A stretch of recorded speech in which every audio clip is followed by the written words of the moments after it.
Hey everybody, welcome to Family by Design, and we pray that you're really encouraged as you listen to this conversation with Liz and I concerning God's view through you. And it's really God's worldview, and that's what we talk about, but it needs to come through you, the one who's anointed to shepherd your family. So I pray you are really richly blessed and encouraged as you listen.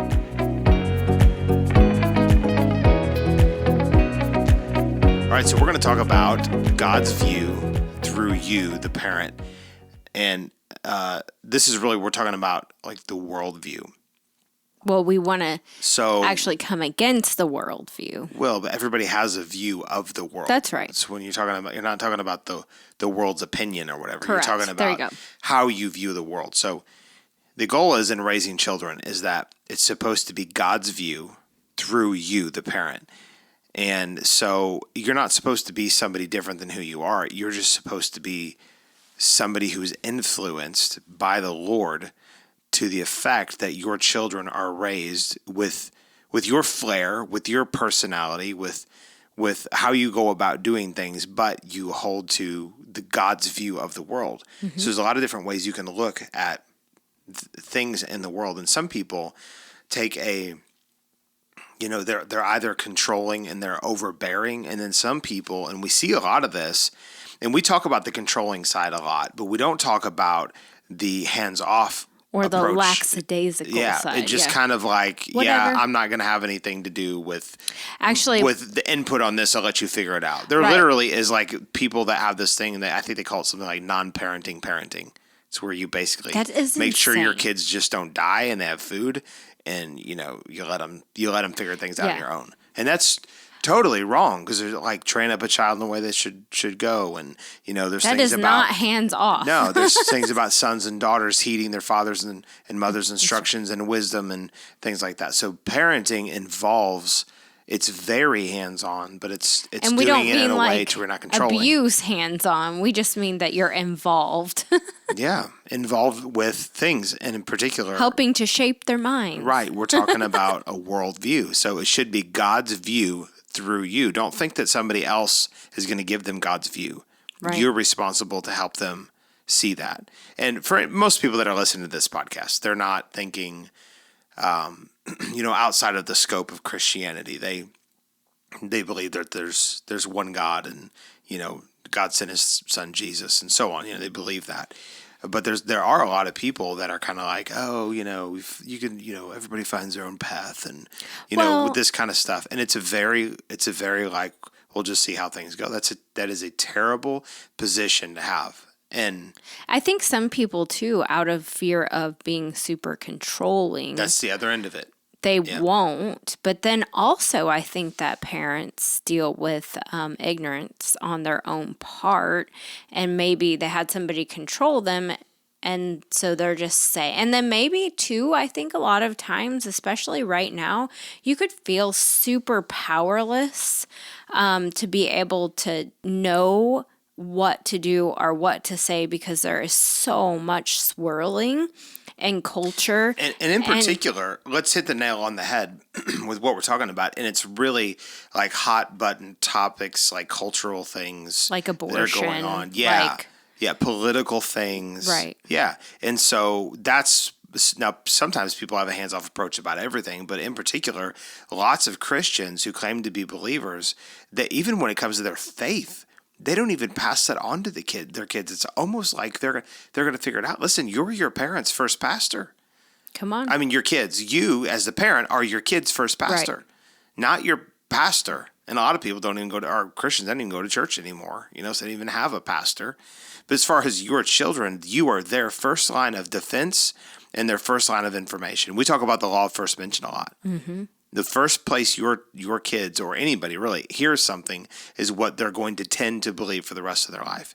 I heard Brother Andrew talking about this with a pastor he was talking about concerning, homosexuality, and he is a pastor in California, and Andrew questioned him on, how do you approach your congregation? And he said, "Man, I don't talk about that." He said, "I'll lose people. People they don't want to hear about that." And Andrew said, you're living in California. And he's like, if you don't teach your congregation and you don't teach your your youth about homosexuality, they're going to hear it from the wrong perspective. They're going to hear it from the wrong side. And so we have a responsibility when it comes to especially important matters that we're the ones that tell our kids. So they should have God's view. Let me say this to you that are listening. Your kids should have God's view through you, not somebody else. You're anointed to shepherd your children. That's right. First and foremost. I think this is a great place for them to, you just start asking questions. Open up the conversation. I think that's actually the hardest thing for parents to do, is to pop the seal of opening up a forum or a table talk to just have the discussion about, do you know what homosexuality is? Do you know what pornography is? Do you know what abortion is? Let's start having these conversations, because they're hearing it younger and younger all over social media, all over YouTube. And you can shield your kids from that. You could be like, well, I'm not going to let my kids have any involvement with any of that. And it's fine. That's your choice. You do whatever you want to do.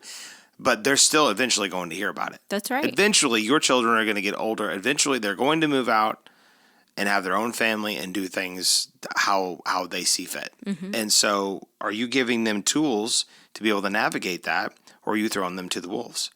So we should be able to help our kids while they're in our home. And a lot of it starts with those kind of conversations. Hey, even as young as 10, 12 years old. And it can younger, be maybe very uncomfortable at Absolutely. first. But honestly, would you rather have the conversation, be the first one to have the conversation, and it be a little uncomfortable, you be maybe a little bit vulnerable and figure out navigating it together, or have to deal with the repercussions of not having the conversations later because they maybe are saying, I feel homosexual, or I feel like I like my best friend, or I feel like maybe that it is a woman's right to choose and that they could have an abortion, because what if they were raped and that wasn't their choice to say yes to having sex, but I think then they should be able to choose. These are conversations we as the parents should be leading in and having with them, because if we aren't, we always say this, somebody is. Somebody's going to. And they'll start talking peer to peer. Some things people, they don't, most things you hear first from other people, but people have brains. So some people don't, I don't think, but generally speaking, people have brains, and they're going to have thoughts.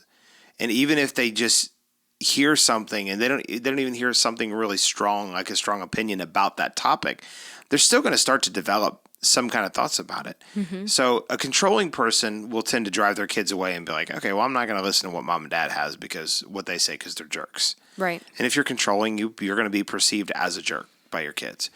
But, then again, the other side of it is total hands-off approach of, hey, they're going to figure it out. That's wrong. And so then there's politics. What do they say? Politics, religion. And money you shouldn't talk to your kids about. Or I'm sorry, you shouldn't talk to your family or friends about. And that mentality kind of carries over to, I think, parents and children, mm-hmm. to where it's almost like, yeah, we're just not going to talk about those things. I've had so many people tell me, my parents never talked to me about money. My parents never talked to me about sex. My parents never talked to me about politics. My parents never talked to me, and the list goes on. And it's like, you as the parent should be the first person to talk to your children about these things. Talk to your kids about money. If you know how to do a budget, show your kids a little bit how to do a budget. Begin to encourage them in it and show them, whatever. You know what I'm saying? Talk to them about money. Made this hard, fast rule in our house for the ones that are left and at home, that no longer, especially the younger two, will they be allowed to spend 100% of their money.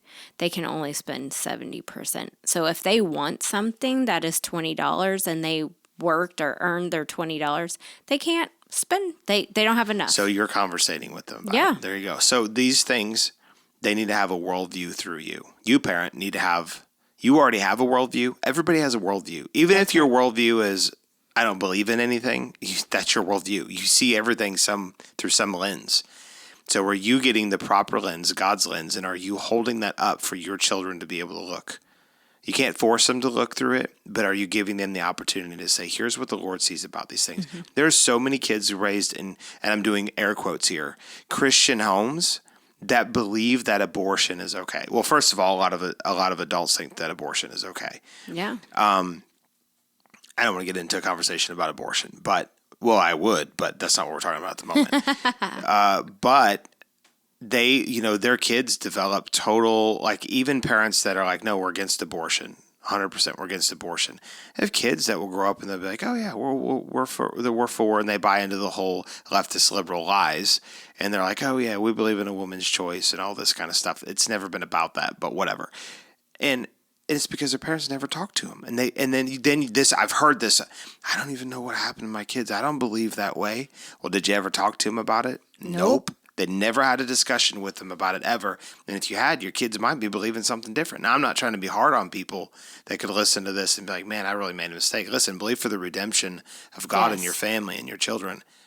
But it is right to say these things that we understand. We are our kids' first line of, not just first line of defense, but first line of perception of the world. Mm-hmm. It is good for them to think for themselves, but it's good for them to think with the Lord, with the perspective of the Lord. It has to be God's view initially coming through you, and you take the word and you talk about these things. Right. And I mean, I think a lot of time it more than you telling them your opinion or whatever, which I think that you should have. They should know what you believe and what you stand for, first and foremost. And why is like navigating them to stand for something, to stand for truth, to stand for righteousness. If you don't teach them what that means, then they won't do it. We live in a pluralistic, relativistic world, and if you don't teach your kids to stand up,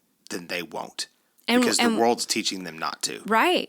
And have a voice, and that their voice is powerful and their voice does matter, and that one person going against the grain can make a difference, because a lot of times it takes just one person standing up first, then other people are like, actually, I do believe that, so I'm going to stand with you. Mm-hmm. And so we need to teach them to be powerful individuals. We need to teach them what the truth is from the Word of God, and that they do have a voice and that their voice matters, especially right now. And so I think too, a lot of times parents, as like I would find myself to say, like, I don't have all the answers politically. I don't know all the things, the ins and outs. You would have more of a beat on that of like this and that or whatever. But I think we can show them how we're navigating it, that we educate ourselves, that we go find other people who have truth. Listen, in your home, you don't need to be afraid of seeming like overly political or something, if you want to say it that way. You're as a parent, your platform, your pulpit is your home. Yes. You have a right to preach in your home. You got to do it rightly, or you'll turn everybody off. But you have actually a responsibility to do that. And I had one of my kids tell me, just because of how they're wired, they said, if it wasn't for you, I might have grown up to be like more of a liberal. And I was like, wow. Whoa. And I'm like, why do you believe that way? And then he was like, no, I just think that I would be a little bit more like kind of open to just the way that people think in terms of this, that, or the other. I don't remember all the details of how he said it, but basically when he said that, I was like, wow. So my voice has helped to shape his worldview on, and liberalism is not just, it's not a political issue, it's a heart issue. Right. And people get sucked into all this nonsense. But I was able, definitely not perfectly, I didn't say it perfectly, the things that I've said concerning being a conservative versus being a liberal and whatever, but it helped to shape his view because there was truth involved in it. And I wasn't mongering any hate towards anybody. I was just speaking the truth about the nonsense that's going on and helped them see like, oh, you're passionate about it too. I think that makes a huge difference for your children to see that you are passionate about truth, that you are passionate about righteousness, that you're passionate about speaking it, not taking a sideline or a back seat to what everybody else and just conforming. That's right. I think our children can come back and say that my dad never conformed. Right. He always went against just being okay with status quo and just going with things because And it's not about going against else. people, it's about going against evil. That's right. No, that's what I mean. Like they know you're passionate and that it is good to be passionate about going the right way. Yeah. Yeah, amen. Amen. That's good. So again, the point of this is just to get, it's like a God's view through you, the parent. Talk to your kids about things. Let me say this. Nothing is taboo in the home. True. You can talk about, there's some things that are sensitive and you have to talk about it properly, but you should be able to talk about anything and everything. You should talk about, topics, not, they'll be talking perverted or something, but you should talk about every topic with your kids. And a lot of this comes back to you are your kids' chief shepherd in their life until they get to a point to where they learn to rely on the Lord. That's right. So I just don't think we could overstress how important this is to talk to your kids about things. And sometimes it's going, let's have a conversation about this. Like sex is one of those things. We're pretty open about things, but when we get into like more detailed, that's not around the dinner table. The nitty gritty. But in general, we'll talk about sex and things surrounding sex pretty openly in our home. And I believe that it has bore fruit and has helped our kids to where especially the older two, they've gotten older and they're like, I want to save myself for marriage. Yes. That I feel like we came close to hitting our target there, and it's because we talk about these things. And then I'll have some of my younger ones and I'm thinking, I don't want them just to reverberate what I'm saying, but I think it's getting in their heart. And they'll say things like, I would never vote for someone who thinks it's okay to kill babies. Mm-hmm. Like they'll say things like that. I'm like, cha-ching. We talked about it and it's sinking in. I'm not young. They were young when they heard the term. I don't know if they heard the term abortion, but they heard you talk about, we're not going to go with those people because they kill babies. Yeah. And they murder babies. And I remember them telling that to somebody else. Because I don't just call it abortion. Right. It's murder. It's murder. And it's legalized murder. Yeah. And you were like, we're not watching this because they murder babies. Oh, yeah. Even watching shows, we'll draw a line and be like, you know what? I remember we were watching a show and then one of the main characters got pregnant. And they were talking about having an abortion. And we shut it off. We never watched another episode. Yeah. Which is all through Hollywood, all that crap. But anyways. Because otherwise you get desensitized to it. And those are like good opportunities when you're watching something to pause, to stop, and to say, let's have a conversation about this. And you need to do that about sexuality in general, but homosexuality. Yeah. It's every show. Every show. Even now they're putting in cartoons. By the way, I would never give Disney $1 of my money, but somebody pays for it and we have it. And so there's certain things on there that we'll watch, like The Mandalorian. It's great. But they have on the main thing, they have like during Pride Month, which by the way, Pride cometh before the fall. It's crazy. They're open like, oh, Pride, we're proud of it. But they have things on there that's like, here are Pride shows, cartoons and stuff on Disney. Come on. Disney was built for children's entertainment originally, and now it's just all perverted. Also, you have to teach your kids. Be like, yeah, see the rainbow colors there? They're taking what God made and they're perverting it. Mm-hmm. You need to flat out have those conversations at home, and you don't need to be critical of people, but you do need to be critical of what's perverted. Right. You need to point it out and say, that's wrong. And here's why it's wrong. So that's it. You got to help your kids have God's view, but remember, it has to come through you. You're anointed. Let me prophesy over you right now, man and woman of God that are listening. You are anointed to lead your home in the ways of righteousness. You're anointed to shepherd and steward your family, mom and dad both, to take care of your household and see your kids raised in the fear and the admonition of the Lord. And you can do it. And you'll raise them up and watch them not turn away from the things of God. Thanks for tuning in to this week's episode of Family by Design. I pray that you were blessed as you listened to the word of the Lord for your life today. I want to encourage you to go on and leave us a review and a 5-star rating. If this ministry is blessing you, go to our website at www.wartmen.org. There you can find more resources, and you can also consider partnering with this ministry. If you like what we're doing, we just pray that you would at least join us in prayer and consider supporting us financially as we take the gospel deep into the hearts of people. Gospel preached, hearts awakened, and nations reformed.